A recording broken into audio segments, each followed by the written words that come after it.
काय काय झालं? कशाला साड्या काढायली? कशाला काढायली?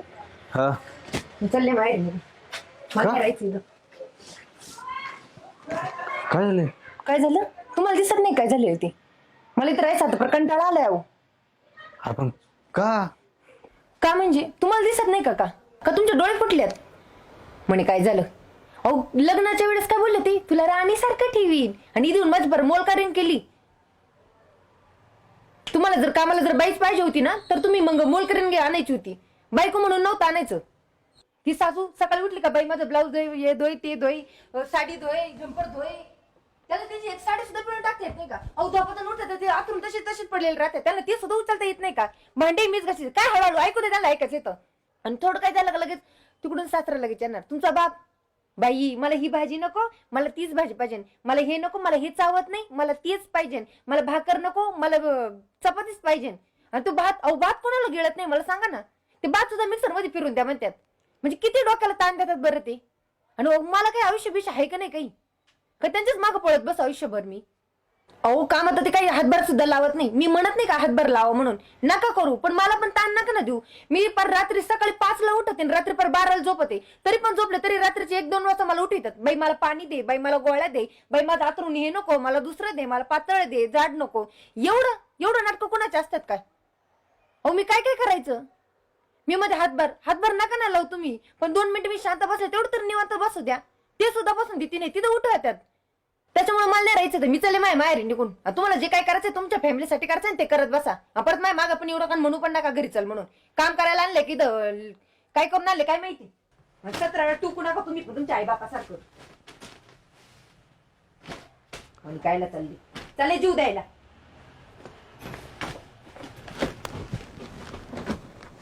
तुला जायचंय ना? मी इथे राहून तरी काय करू? 2 मिनिट बस इथं 2 मिनिट. बसून काय करू मला सांगा ना तुम्ही, बसून काय करू? माझं पण काय जीवन बिवण आहे का नाही? काय बोला पटपट, मला उशीर होते जायला. मला एक सांग, माझ्या आईवडिलाचं वय काय आज? 65 ते 70 वर्ष.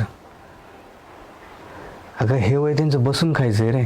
त्यांनी खूप कष्ट केलेले आहेत लहानपणीपासून कष्ट केले, आत्तापर्यंत कष्ट करत होते. मग ह्या वयात तर त्यांना अपेक्षा आहेत ना की बाबा माझ्या मुलानं माझ्या सुनानं आम्हाला बसून खाऊ घालावं. मग त्यांनी अपेक्षा जर सुनाकडनं मुलाकडनं नाही करायचं, मग कोणाकडनं करायचं? बरोबर ना? उद्या तुझ्या भावाचं लग्न होईल, तुला भाऊजं येईल, आणि तुझी भाऊजं आल्यानंतर ती जर म्हणली की तुझ्या आईवडिलाला मी सांभाळणार नाही, तर तुला किती वाईट वाटेल? तुला काय वाटेल की आमच्या आईवडिलांना लहानपणीपासून आम्हाला लहानाचं मोठं केलं, एवढं मोठं बनवलं, सक्षम बनवलं, सगळ्या गोष्टी दिल्या, आणि आज माझ्या भावाची बायको म्हणते की तुमच्या आईवडिलाला मी सांभाळणार नाही. ते किती तुझ्यासाठी किती वाईट वाटेल? किती वाईट वाटेल तुला? मग मला वाईट वाटणार नाही का की ज्या आईवडिलांनी मला लहानाचं मोठं केलं, चांगलं शिक्षण दिलं, चांगलं सांभाळ केला, संस्कार घडवले, तू आज माझ्यासोबत लग्न केलं का? तर त्या लेवलला माझ्या आईवडिलांनी मला तेवढं सक्षम बनवून ठेवलं आहे. मग ह्या आईवडिलाची सेवा करणं माझं कर्तव्य आहे का नाही? आणि एक सून म्हणून तुझं पण कर्तव्य आहे, ते आपण पाडलं पाहिजे का नाही? त्यांना काय लागतं रे? जास्त अपेक्षा नाहीत त्यांच्या. आई काय खाते? अर्धी भाकर. वडील काय, पप्पा काय खाते? अर्धी भाकर. दुसरं काय? किती वेळ लागतो? आपण असं पण आपल्यासाठी स्वयंपाक बनवतोच ना. मग त्यांच्यासाठी एक भाकर टाकली, काय वेगळं केलं त्याच्यामध्ये? आणि आईची काय असते? एक साडी असते, एक परकर असतो. बाबा तर कधीमध्ये 2 दिवसाला एकदा ड्रेस पण बदलतात. मग ते पण खूप जड झाला का तुला? नाही ना. म्हणजे बरं, तुझे आईवडील असते त्यांच्या जागी तर तू हेच केलं असतं का? तुला कंटाळा आला असतं का त्यांची सेवा करण्यात? आणि आईवडिलाच्या सेवेसारखं पुण्य कुठलं नाही माहिती आहे का तुला? आज तू करशील तर उद्या आपली सून आपलं करेल, माहिती आहे का? हेच चक्र असते.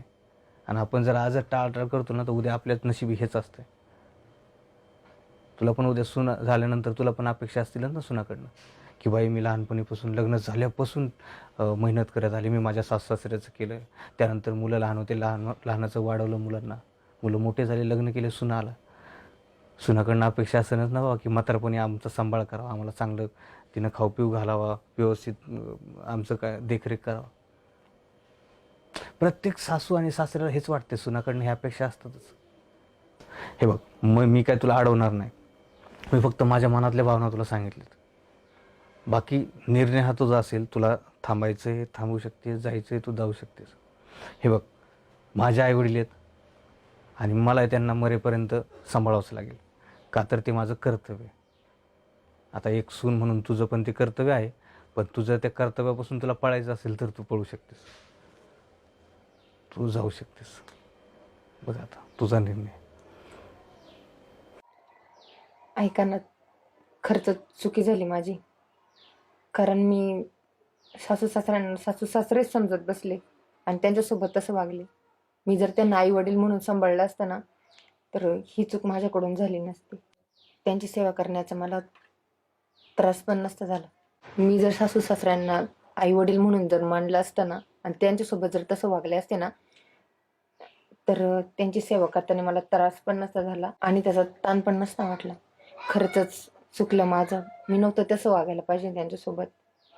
पण हा, इथून पुढे मी नाही वागणार तसं. तर त्यांना आई वडील म्हणूनच त्यांच्यासोबत राहील, त्यांच्यासोबत वागन, त्यांची सेवा करीन आणि त्यांना सांभाळीन पण. त्यांच्याशी काही वाकडं विचित्र बोलणार पण नाही. ते म्हणेन मी तसं ॲक्सेप्ट करून घेईन.